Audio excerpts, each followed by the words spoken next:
Hi guys, நம்ம வந்து இதுக்கு வந்து 8 டீம்ஸ் பார்த்துட்டோம். நம்ம வந்து இந்த சீரீஸ் ஆஃப் எபிசோட்ஸ் வந்து நம்ம இப்போ கடைசி எபிசோட்ல இருக்கோம். இது வந்து ஒரு கிளப் எபிசோட். அது நம்ம வந்து இப்போ வந்து 2 டீம்ஸ் பார்க்க போறோம், கேகேஆர் அண்ட் டிசி. நம்ம முன்னாடி வந்து இதுக்கு சிஎஸ்கே பார்த்தோம், MI, RCB, Punjab, SRH, RR, LSG, GT பார்த்துட்டோம். நெக்ஸ்ட் பார்க்க போற டீம் வந்து 2024 ஐபிஎல் ஃபைனல் வின்னர்ஸ் கேகேஆர். அவங்க வந்து இந்த வருஷம் வந்து மொத்த பாதி டீம் ஆக்ஷன் விட்டாங்க. இப்போ 12 பிளேயர் வச்சு உட்காந்துருக்காங்க. 12 பிளேயர்ல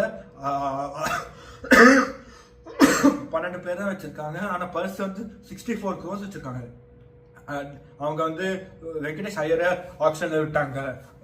மேபி அவங்க வந்து அந்த 24 crores பார்த்து கூட விட்டுருக்கலாம். ஏன்னா அவரை பைபேக் கூட பண்ண வாய்ப்பு இருக்கு.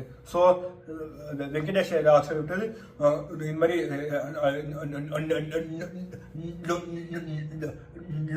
நோ பிரெய்னர் தான். ஆனா ஆண்ட்ரே ரசல் ஏன் ஆக்ஷன் விட்டாங்கன்னு இன்னும் புரியல. ஜஸ்ட் 12 கோடி தான். அதுக்கான வேல்யூ அவர்கிட்ட இருக்கு.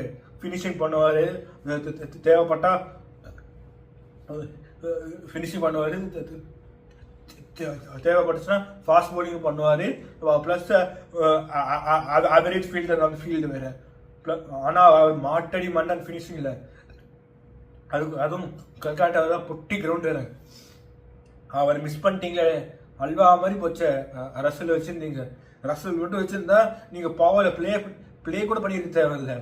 பவர்ல பேக்கப் வச்சிருக்கலாம். நீங்க வாங்கி பவர்ல பேக்கப் தானே பிளே சூஸ் பண்ணாங்க டீம்ல. அப்போ அதுக்கப்புறம் ஏன் விட்டாங்க ஆண்ட்ரே ரசல்ல? நீங்க ஆண்ட்ரே ரசல்ல வச்சுட்டு பவர்ல விட்டுருக்கலாம், பவர் ஆக்ஷன் விட்டுருக்கலாம். 64 crores 58 கோடி வந்துருக்கும். அப்படி வச்சிருந்தாலும் அவங்க தான் ஹையஸ்ட். அப்படி வச்சிருந்தாலும் அவங்க தான் இந்த மாதிரி ஹையஸ்ட் பர்ஸோட போயிருப்பாங்க. அண்ட் அவங்க எனிவே இப்பதான் இவங்க கேம் கிரீன் ஆக்ஷன் வந்தா இவங்க மொத்த காசு இவங்க தான் 24 crores போட்டு வாங்க போறாங்க கேம் கிரீன். வேற யாரும் ஒன்னு இவங்க இல்லைன்னா சிஎஸ்கே வாங்கலாம். சிஎஸ்கே வந்து சிஎஸ்கேக்கு பேட்டிங் சார்டட். அவங்க வந்து சிஎஸ்கே இன்னும் ஒரு ஃபினிஷரும் அதுக்கப்புறம் வந்து கீழே ஒரு எக்ஸ்ட்ரா ஸ்பின்னர் மட்டும் வாங்கினா அவங்க டீம் சார்டட். ஆனா கேகேஆர் அப்படி இல்லை. 2 ஓப்பனர்ஸ் வாங்கணும், ஒரு ஃபாஸ்ட் பாலர் வாங்கணும், பிளஸ் அதுக்கப்புறம் ஃபாஸ்ட் பாலருக்கு பேக்கப் ஆப்ஷன்ஸ்லாம் வாங்கணும். ஏன்னா இப்போ அவங்களுக்கு வந்து ஃபாஸ்ட் பாலிங் வந்து 2 பேரை வச்சிருக்காங்க, ஹர்ஷித் ராணா அண்ட் வைபவ் அரோரா. ஹர்ஷித் ராணா ஐபிஎல்ல வாரி வளல் பக்கெட்டா போறாரு. அவரோட எக்கானமி வந்து 9.97 லாஸ்ட் இயர். 9.9. அதை வச்சு நீங்க அவர் தான் எங்களுக்கு நம்பர் 1 ஃபாஸ்ட் பாலர் சொல்லி அவரை வந்து 10 crores கொடுத்து ரிட்டைன் பண்ணி வச்சிருக்காங்க. 4 crores வந்து ரிட்டைன். அவர் முதல்ல எப்படி அன்கேப்டன் புரியல. டெஸ்ட் பிளே பண்ணிட்டார், ஒன் டே பண்ணிட்டார், T20 பண்ணிட்டார். அப்புறம் என்னத்துக்கு ஜஸ்ட் 4 crores? நீங்க ஹர்ஷித் ராணா கூட ஆக்ஷன் போட்டு வாங்கிருக்கலாம். ஆனா ஆண்ட்ரே ரசல் அந்த மாதிரி இல்ல. ஆண்ட்ரே ரசல் ஆக்ஷன்ல விட்டீங்க. சிஎஸ்கே பாருங்க, இப்ப இருக்கிற காசா போட்டு ஒண்ணுக்கு கேம் கிரீன் ட்ரை பண்ணுவான். கேம் கிரீன் வரலன்னா நேரா தூக்கி போட ஆண்ட்ரே ரசல் லவுட்டா தூக்கி போயிடுவான். அவனுக்கு டீம் செட் ஆயிடும். நீங்க உங்க டீமுக்கான வேலையை பார்க்காம எதுக்கு இதை போய் பாக்கி டீம்ஸ்க்கு போய் ஃபேவரா பண்ணி வச்சிருக்கீங்க? ஏன் அரசியல விட்டீங்க தெரியல. அதுக்கப்புறம் இவங்க வந்து ஒரு கீப்பர் கண்டிப்பா வாங்கி ஆகணும். அவங்க ஃபாரின் கீப்பர் வாங்க மாட்டாங்க. ஒரு டொமஸ்டிக் இந்தியன் கீப்பரா பின்னாடி போவாங்க. யார் இருக்காங்க தெரியல, யார் பின்னாடி போக போறாங்க தெரியல. அவங்க முன்னிலன்னா இந்த மாதிரி ஏதாவது டொமஸ்டிக் டேலண்டட் கீப்பர் சூஸ் பண்ணி அவங்க ப்ளே பண்ண வைக்கலாம். எக்ஸாம்பிள் கேஎல் ஸ்ரீஜித் செம்ம டேலண்டட் ஆன பேட்ஸ்மேன் ப்ளஸ் கீப்பிங் வேறு பண்ணுவார். ஆனால் அவர் நம்பர் 3 ஆடணும். நம்பர் 3 கேப்டன் உட்காந்துருக்காரு அஜிங்கே ரஹானே. எங்கே போவீங்க அதுக்கு? ஸோ இப்போ இருக்கிற டீமோட ஹெட் கோச் அபிஷேக் நாயர், அவர் தான் இப்போ மொத்தம் கோச்சிங் டிபார்ட்மெண்ட்டையும் வாங்கியிருக்காங்க. ஹெட் கோச் அபிஷேக் நாயர், அப்புறம் பிராவோ வந்து, அதுக்கப்புறம் பிராவோ வந்து இது மாதிரி பிராவோ மென்டாரு டிம் சவுதி வந்து fast bowling coach, Shane Watson வந்து அசிஸ்டன்ட் பேட்டிங் கோச். ஸோ நீங்கள் எல்லாருமே முன்னாடி பிளேயர்ஸ் தான். நீங்கள் அதுக்காக கோச்சிங் டிபார்ட்மெண்ட் சூப்பராக வச்சுட்டு நீங்கள் வந்து ஆக்ஷனில் போய் நீங்கள் ஆக்ஷனில் ரஹானே கூட விட்டுட்டு வேற ஏதாவது கேப்டன் தான் வாங்கியிருக்கலாம். நீங்கள் ரஹானே விட்டுட்டு ஃபாஃப் டு பிளேஸை வாங்கி கேப்டனாக போட்டிருக்கலாம். ஃபாஃப் டு பிளேஸ் அவர் பேட்டிங்காக ஆடுவார், ப்ளஸ் அவர் வந்து கேப்டன்சி பண்ணுற எக்ஸ்பீரியன்ஸ் இருக்கு. ஸோ அவரை வாங்கியிருக்கலாம். அந்த மாதிரி திங்கிங்கில் போயிருக்கலாம். நீங்க அப்படி ஆண்ட்ரஸ் ஆக்ஷன்ல விட்டுறீங்கன்னா நீங்க வந்து கேரளா நீங்க டிசியோட ட்ரேட் பண்ணிருக்கலாம் ஃபார் கேஎல் ராகுலுக்கு. ஏன் அந்த மாதிரி ஏன் அந்த சாய்ஸ் விட்டீங்க? ஏன் அந்த சாய்ஸை விட்டாங்க எனக்கு புரியல. அந்த மாதிரி பண்ணியிருந்தா கேஎல் ராகுல் கேகேஆர் வந்து அவர்கிட்ட கேப்டன்சி கொடுத்துட்டு அவர் கேஎல் ராகுல் கேகேஆர் மட்டும் வந்திருந்தாருன்னா ஒரு captain chartered, Indian wicket keeper chartered, Indian opener chartered, 3-in-1. இப்போ 3-in-1 வந்திருக்கும். ஆனால் போச்சு, ரசலும் போச்சு, கேஎல் ராகுலும் போயிடுச்சு. ஸோ அந்த ஐடியா விட்டாங்க. இப்போ அவங்க வந்து 2 ஓப்பனர் வாங்கி ஆகணும், ஒரு கீப்பர் வாங்கியே ஆகணும். காசு இருக்கு, காசு இருக்கு. நீங்க கேப்டன் கூட நீங்க இப்போ நீங்க என்ன ரஹானே கேப்டனா போட்டுட்டு நீங்க டொமஸ்டிக் கீப்பருக்கு எங்க போவீங்க? டொமஸ்டிக் குவாலிட்டி கீப்பர் பாக்கி எல்லா டீமும் ஒரு ரீட்டைன் பண்ணிட்டாங்க ஒரு டொமஸ்டிக் கீப்பரை. இப்போ நீங்க எங்க போவீங்க?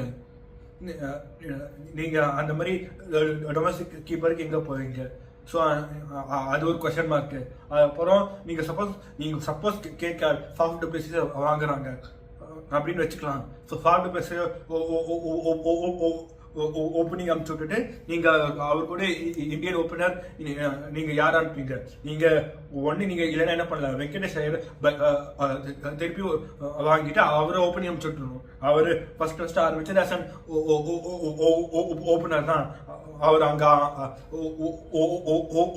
ஓப்பனிங் பிளே பண்ணி தான் ஒரு ஐபிஎல்ல ஒரு 100 ஓவர் ஸ்கோர் பண்ணியிருக்காரு. ஸோ நீங்கள் அவரே ஓப்பனிங் நீங்கள் அவர் கண்டிப்பாக பைபேக் பண்ணிட்டு அவர் ஓப்பனிங் அமைச்சிடணும். அதுக்கப்புறம் வேற Faf du places, Jayaprasad macaque அந்த மாதிரி ஏதாவது அடிக்கிறாளா மெக்காக்கு ஃபாஃப் டு பிளேஸஸ் அந்த மாதிரி ஓப்பனர்ஸ்க்கு நீங்கள் போகணும். நீங்கள் அந்த மாதிரி போனீங்கன்னா ஸோ உங்களுக்கு டாப் ஆர்டர் செட்டில் ஆகிடும். இந்த மாதிரி with Venkatesh Iyer and either Faf du Plessis or மெக்காக்கு அந்த மாதிரி வச்சுட்டு அதுக்கப்புறம் நீங்கள் வந்து Rahane at 3, Ankush Ragolsi at 4, Rinku Singh at 5, இப்போதைக்கு ரோமன் பவர் at 6 தான். ஸோ இவங்க கேம் கிரீன் வாங்கிட்டாங்கன்னா கேம் கிரீனை தூக்கி 5ல போட்டுட்டு ரிங்கு சிங் 6, 7 ரமன்தீப் சிங், 8 சுனில் நரேன், 9 ஹர்ஷித் ராணா, 10 வருண் சக்கரவர்த்தி, 11 வைபவ் அரோரா. அப்புறம் நம்பர் 12 வந்து இம்பாக்ட் பேர் வந்து எங்கள் ஆண்ட் நான் கேட்பல யாரை வாங்க போகிறாங்கன்னு தெரியல. ஆனால் ஃபாரின் ஃபாஸ்ட் பவுலருக்கு அவ்வளோவா டிமாண்டும் இருக்கு, சப்ளையும் இருக்கு. ஸோ அவங்க வாங்கி போட்டுடலாம். ஃபார் எக்ஸாம்பிள் மேட் ஹென்ட்ரி அந்த மாதிரி ஃபாஸ்ட் பவுலரை நீங்கள் வாங்கி ப்ளே பண்ணலாம். இவங்க வந்து இப்போதைக்கு வந்து என்ன சால்வ் பண்ணுன்னா அந்த ஆண்ட்ரூ ரசல் ஸ்லாட்டுக்கு யாரு, அப்புறம் யார் வந்து ரெண்டு ஓப்பனர்ஸ் யாரு, அப்புறம் யாரு விக்கெட் கீப்பர், அந்த 3 கொஸ்டின் சால்வ் பண்ணிட்டாங்கன்னா கேகேஆர் ஒரு டீம் ஃபார் ஐபிஎல் 2026 கேகேஆர் ஒரு டீம் ஃபார் ஐபிஎல் 2026 ஃபினிஷ் ஆயிடும்.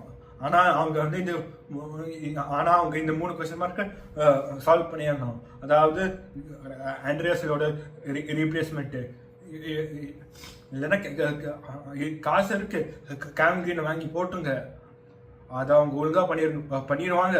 64 crores அப்புறம் வச்சு என்ன போய் மிக்சரா சாப்பிட போறாங்க. ஸோ கேம் கிரீனை வாங்கிடுவாங்க. அதுக்கப்புறம் அவங்க ஒரு கீப்பர்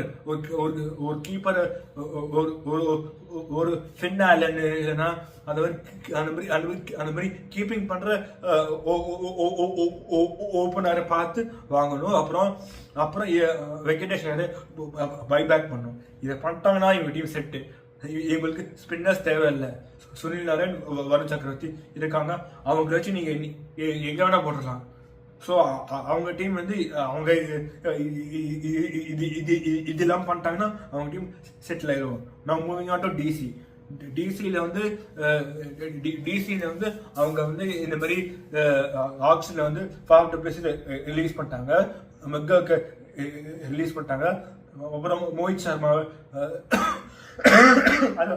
அதுக்கப்புறம் மோஹித் சர்மாவை ரிலீஸ் பண்ணிட்டாங்க. ஆமா, கேகேஆருக்கு நைஸ் ஆப்ஷன். மோஹித் சர்மா வாங்கி போட்டுடலாம். ஒரு Indian fast bowler plus experience இருக்கு. நீங்க வந்து மோஹித் சர்மா வச்சு ஃபாஸ்ட் பவுலிங்க, நீங்க மோஹித் சர்மா ஃபாஸ்ட் பவுலிங்க லீட் கூட பண்ண சொல்லலாம். ஸோ அந்த ஆப்ஷன் வேற இருக்கு ஃபார் கேகேஆர். ஸோ இவங்க டிசி விட்ட பிளேயர்ஸ்னா கேகேஆர் பின்னாடியே போனோம் அவங்கள்ட்ட. ஸோ அவங்க அந்த மாதிரி கூட பண்ணலாம். ஆனால் இந்த மாதிரி ஆனால் மூவிங் ஆன் டு டிசி, போன வருஷம் டிசி கடப்பார டீமாக இருந்தாங்க. பிளேயர்ஸ்லாம் சாலிடாக வச்சுருந்தாங்க. அண்ட் அதுக்கப்புறம் வந்து போலிங் சமையாச்சு, பேட்டிங் சமையாச்சு, ஆல்ரவுண்டர்ஸும் வச்சுருந்தாங்க ஈக்குவலாக. ஸோ அவங்க திஸ் இயர் வந்து டுப்ளசி, மெக்காக்கு, Mohit Sharma out of the team. அதுக்கு பதிலாக வந்து அவங்க வந்து அண்ட் அதுக்கப்புறம் டோனன் ஃபரைராவை ஆர்ஆர் கிட்ட ட்ரேட் பண்ணிட்டு நிதிஷ் ராணாவும் உள்ள வாங்கிட்டாங்க. லோக்கல் பாய் வேற, அவர் நம்பர் 3 ஃபில் பண்ணிடுவாரு. அவர் நம்பர் 3 ஃபில் பண்ணிடுவாரு. அண்ட் வேணா ரைட்டாக ஆஃப் ஸ்பின் போடுவாரு. அண்ட் அவருக்கு நம்பர் 3 ஸ்லாட்ல காம்படிஷன் கொடுக்க வந்து இந்த மாதிரி கருண் நாயர் வேற வச்சிருக்காங்க. ஸோ அவங்களுக்கு நம்பர் 3 பிரச்சனை இல்லை, ப்ளஸ் டாப் ஆர்டரும் பிரச்சனை இல்லை. இந்த மாதிரி டாப் ஆர்டர்ல கேஎல் ராகுல் அண்ட் அபிஷேக் போரல் வந்துடுவாங்க. 3 நிதிஷ் ராணா, 4 ஸ்டப்ஸ், 5 அக்ஷர், 6 அசுதோஷ், 7 விப்ராஜ் வந்துடுவாரு. 7 விப்ராஜ். அப்புறம் இம்பேக்ட் வேற இங்க சமி ரிசர்வ் வேணாலும் பிளே பண்ணி வைக்கலாம். அவங்க இல்லைன்னா ஒரு எக்ஸ்ட்ரா பேட்டரை கூட போய் ஆப்ஷன்ல வாங்கலாம், ஃபாரின் பேட்டர் கூட வாங்கலாம் இவங்க. ஏன்னா இப்போதைக்கு அவங்க டீம்ல வந்து ஃபாரின் வந்து 2 பேர் தான், ஸ்டார்க்கு ஸ்டப்ஸ் தான். இப்போதைக்கு அவங்க ஒரு ஃபாரின் மிட் ஆர்டர் பேட்ஸ்மேன் போய் கூட டீம்ல வாங்கி போட்டுடலாம். அந்த மாதிரி போட்டாங்கன்னா அஷ்ரோஷ் 7, விப்ராஜ் 8 வந்துடுவாரு. அப்புறம் நீங்க வந்து ஒன்று குல்தீப் இல்லை முகேஷ் குமார் இம்பாக்ட் பேரை கூட போட்டு அப்புறம் அப்படியே வந்துடலாம். ஸோ நீங்க அவங்க அந்த மாதிரி போனாங்கன்னா டீமு செட்டில் ஆகும், ப்ளஸ் வேற உங்களுக்கு ஆப்ஷன்ஸும் கிடைக்கும். ஆனா யாருக்கு போக போறாங்க? இவங்கள்ட்ட கொஞ்சம் காசு கொஞ்சம் கம்மியா தான் இருக்கு. யாரை போய் வாங்க போறாங்க அது தெரியல.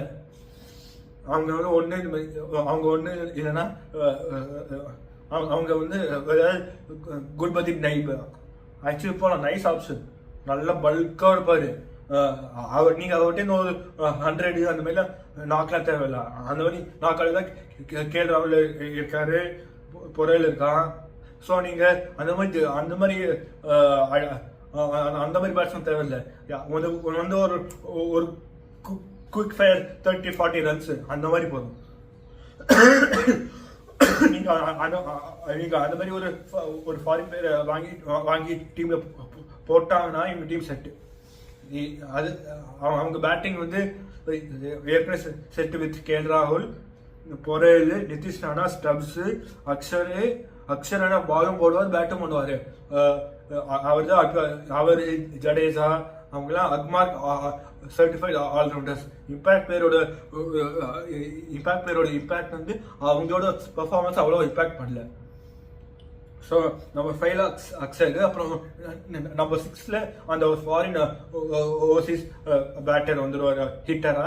அப்புறம் number 7ல அசுடோஷ், number 8ல Vipraj, number 9ல Kuldeep, 10 Stark, 11 நட்டும், impact player Mukesh.